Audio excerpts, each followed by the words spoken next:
and we are not able to start off. So I took a decision that if we keep waiting for distributors to open up their arms to start off with us, it may take another 3 months, 4 months, we don't know. So I gave a proposition to my owners at that time that, best would be, I don't know whether you approve or not, you don't have to answer me right away. Think over it, sleep over it, and then take my suggestion. You answer me tomorrow, call me tomorrow and let me know. Then I told him that let's take a risk.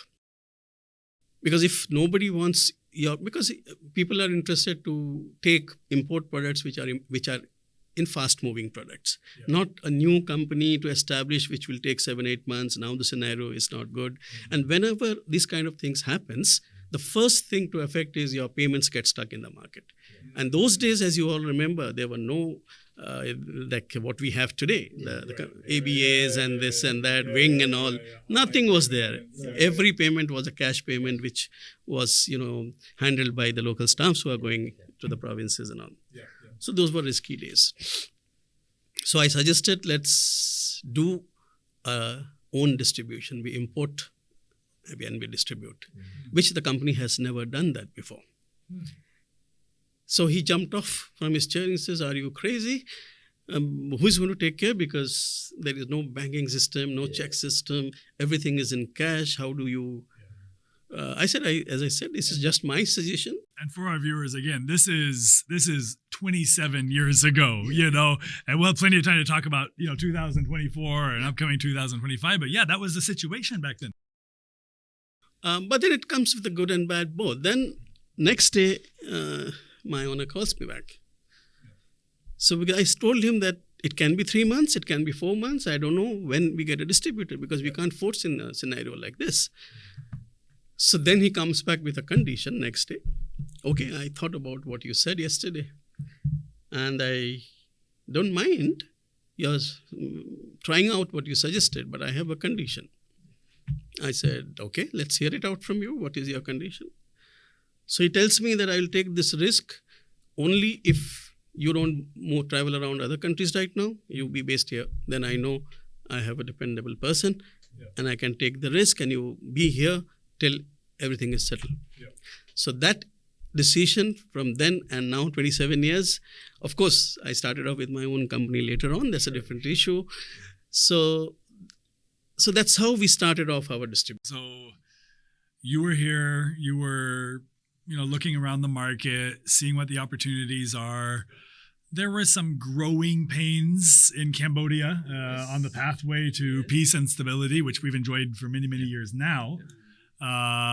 And the company said, we'll take a risk if you take a risk, basically, if you're willing to be based here. So let me ask that. I'm curious because as a young man back then, you were still young, we're all young, but as a young man back then, you saw opportunities in the market, business, but you'd also experienced several months of living in Cambodia.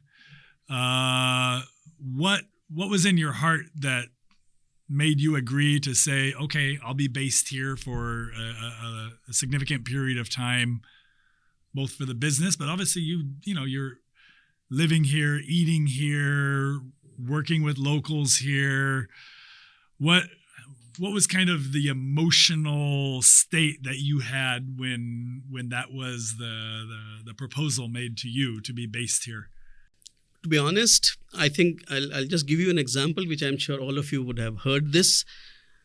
Suppose you go to a country, flight, you reach here.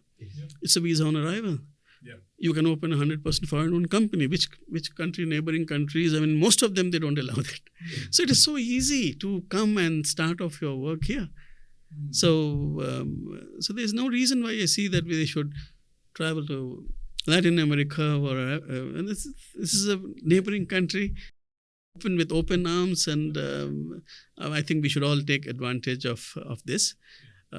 Big or small, medium-sized company, everybody is welcome. Everybody. And so I also tell my Cambodian fellow business people that you should also try there. Even if you do one product there or two products, India is such a huge country that the volumes will be hugely, satisfying. So that is something which, we keep talking in personal level, in forums, in business forums. And of course, I'm sure the efforts are being done from the government and embassy sides of both the countries. Bong, anything to add? Well, our friend here knows so much about Cambodia. All we can say is that, thank you for staying in our country for the last 27 years. Right. I'll be here as long as I can walk and work. This is no problem at all. Yeah. Yeah.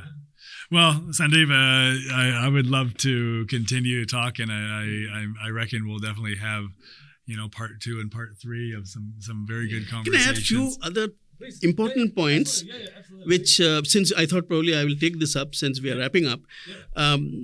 See, one is this is centrally located among ASEAN.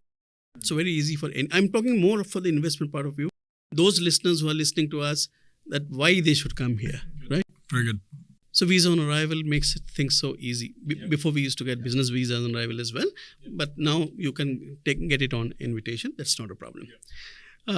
Now, if I tell you that, Mr. Ry, can you go to Africa and go and invest, right? Even if you have millions, it depends upon, even if it is 100,000 or 10 million, right? What would be the first thing which comes to your mind? Would be probably maybe distance. Does you think? Give me 5 reasons. What comes to your mind? Yeah. What?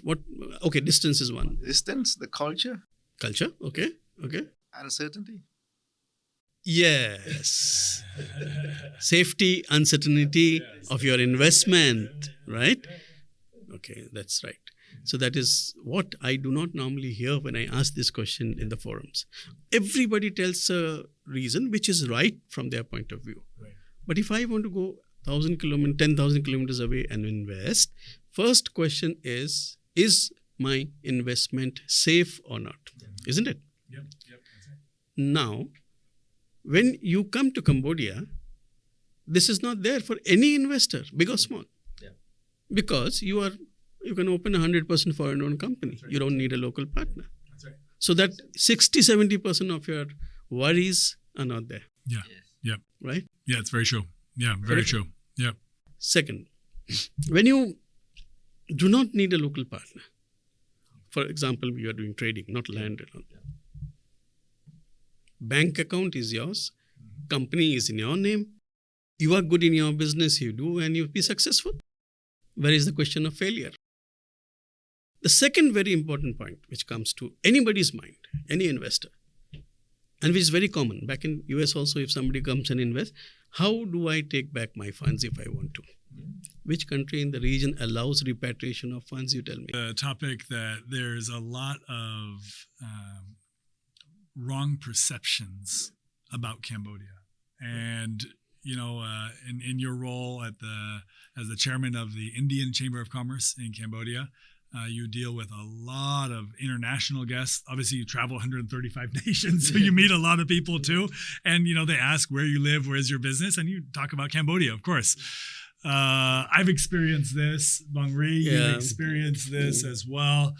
That there's a lot of wrong perceptions, and there's a lot of old news about Cambodia. Yeah. And I'll use that word, that there's a lot of, it's old news. Look, sure, 95, 97, back then, there were some growing pains to peace and stability. But if you talk about those growing pains in 2010, 2015, 2020, 2024, is not relevant. It's not relevant. Not relevant.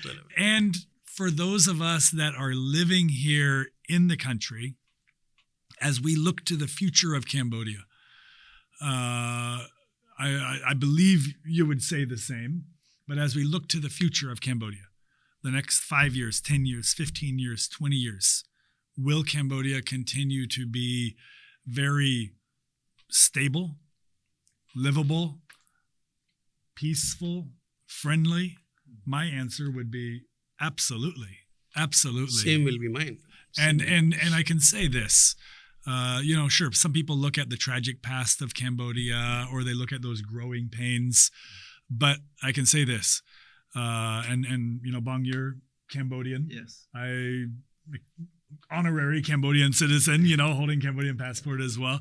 And I can say this, that the locals that live here, as well as those that have taken this country as our own, everybody from the highest levels of government on down, everybody wants to maintain this peace and stability. Yeah. And there is a high commitment at every level of society to maintain that. And so we can anticipate next 5 years, 10 years, 15 years, 20 years, lifestyle is going to be great. Livability is going to be great, but there's too much, and I'll let you guys comment on that, but there's too much old news that people, they have these misperceptions about Cambodia. Yeah. Yeah, I'm sure, Sandeep, especially from your community, especially the Indian business and community, what they have been saying then and now. Can you let us know how you find out about that? Because we feel from outside, but Indian community, especially U.S. being the president, I think you know much. But I mean, the best person to speak about that. Yeah. Yeah. So, as far as misperception is concerned, most of the time, it comes from people who do not know about the country, who have not read well. They hear something from somewhere, and they feel that is right. Yeah. And I was telling you before we started this recording, that when I used to travel those days from India to Cambodia, so in the immigration, they will always, Cambodia.